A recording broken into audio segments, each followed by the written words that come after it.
también de Bachelet, que posibilitaron que se dé este primer contacto telefónico entre el presidente electo Alberto Fernández y la titular del fondo, que además, lo decíamos, en oportunidad de la misión del fondo estar en la Argentina, Alberto Fernández le planteó claramente cuál era la postura de suya, de su gobierno, cuando en caso en ese momento era candidato, de que gane, y ahora le reitera que sin ajuste se va a cumplir, pero de acuerdo a lo que la Argentina pueda pagar. Vamos a repasar justamente los aspectos fundamentales de este diálogo.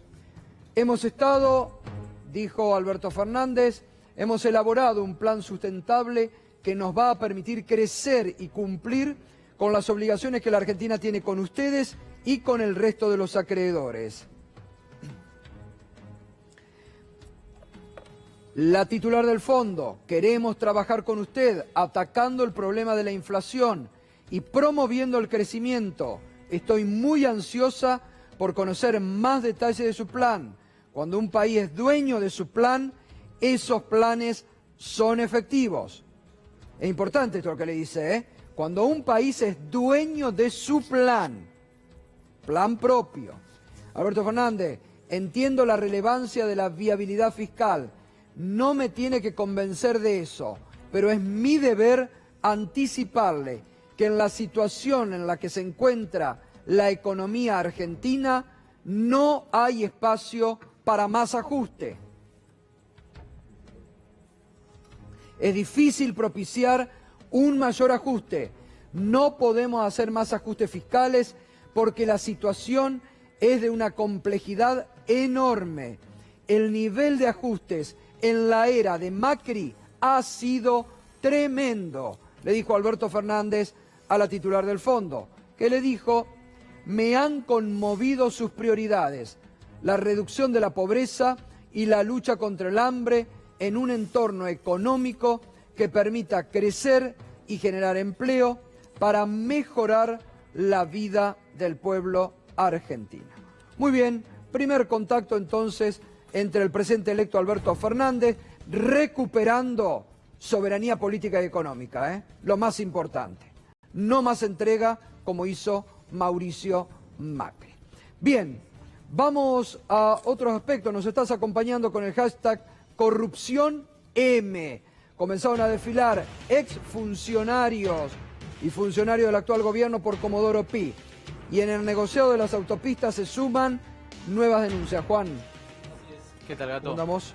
Todo bien. Bueno, se vienen nuevos capítulos en la causa de autopistas, en la denominada causa por nuestro colega Ale Berkovich, las autopistas del Curro. Bueno, lo cierto es que el diputado Rodolfo Tailade presentó hoy una ampliación de denuncia con un informe muy interesante que compromete bastante a la firma Autopistas del Sol y particularmente a la administración de Mauricio Macri. Vamos a empezar viendo el eje de esta cuestión, un acuerdo, una renovación de concesión hasta el año 2030 en favor de Autopistas del Sol, en donde se le reconoce en la renegociación contractual unos 500 millones de dólares a la firma Vertis, que era la principal controlante de Autopistas del Sol.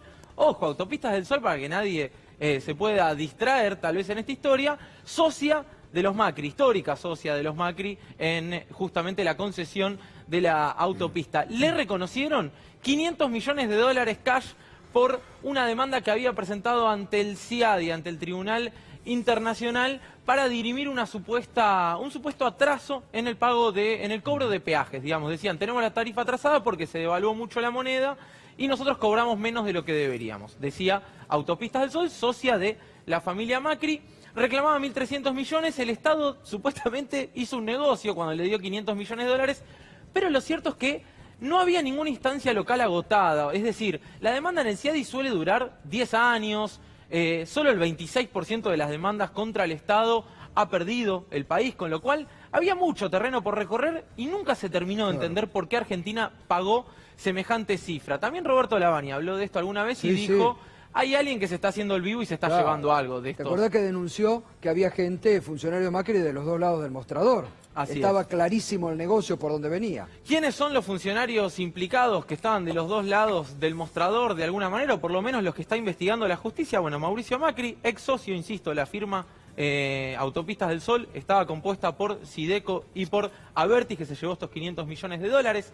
Nicolás Dujovne, porque se negó a firmar ese acuerdo, probablemente más temprano que tarde tenga que explicar ante la justicia por qué el ministro de Hacienda se negó a firmar la renovación de la concesión. Guillermo Dietrich, obviamente, ministro de Transporte. Javier Iguacel, ex titular de Vialidad Nacional. ¿Qué es lo que aportó Tailade? Un informe muy importante del OCOVI, sí, que es uno de los órganos dependientes del Ministerio de Transporte, del año 2015. Acá lo estamos viendo, es un informe reservado de 2015 donde justamente se analizaba lo que pedía Autopistas del Sol. Autopistas del Sol decía: señores, ustedes me deben millones de dólares como Estado argentino porque se atrasó la tarifa del peaje y yo tuve que aumentar y ustedes no me dejaron. ¿Qué es lo que dice este informe? Que es muy importante y que me parece que va a ser una cuestión troncal de la causa.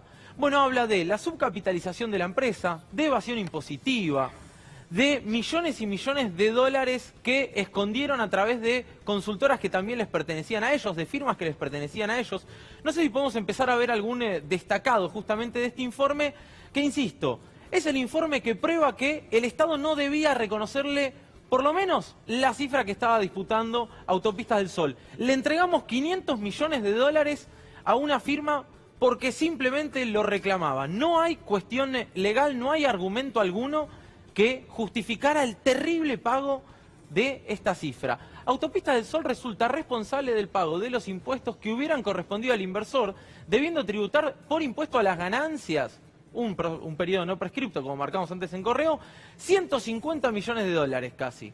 Esto decía el Estado en 2015. Fíjate cómo, Gato, importa de qué lado del mostrador te pares. Si vos querés favorecer al implicado o si querés de verdad cuidar los intereses del Estado Nacional. Según las estimaciones realizadas con los datos informados por Autopistas del Sol, estaríamos frente a un ajuste del impuesto a las ganancias de otro periodo por 137 millones de pesos, que equivale a 33 millones y medio de dólares. Estamos hablando de que Autopistas del Sol no solo no estaba reclamando una cifra justificada, sino que además evadía impuestos, que le estaba timando al Estado millones de dólares a través de evasión impositiva, como vemos acá. Y sigue el informe. Son unas 68 carillas que fueron aportadas hoy, incorporadas a la causa. Insisto, hay una muy buena nota de la colega Sofía Caram al respecto también. En función de ello nos encontraríamos frente a la siguiente situación. Una empresa con un resultado excepcional, una ganancia del 31% calculado sobre los ingresos para los 21 años de contrato. Es decir, no estaban perdiendo plata como ellos decían para ir a reclamar ante el CIADI. Estaban obteniendo una ganancia del 31% del equivalente de su capital. Bastante bien les iba. Resulta obvio que ha tenido una rentabilidad más que razonable y se niega a invertir en obras priorizando el pago de las obligaciones negociables que tienen vencimiento en 2020.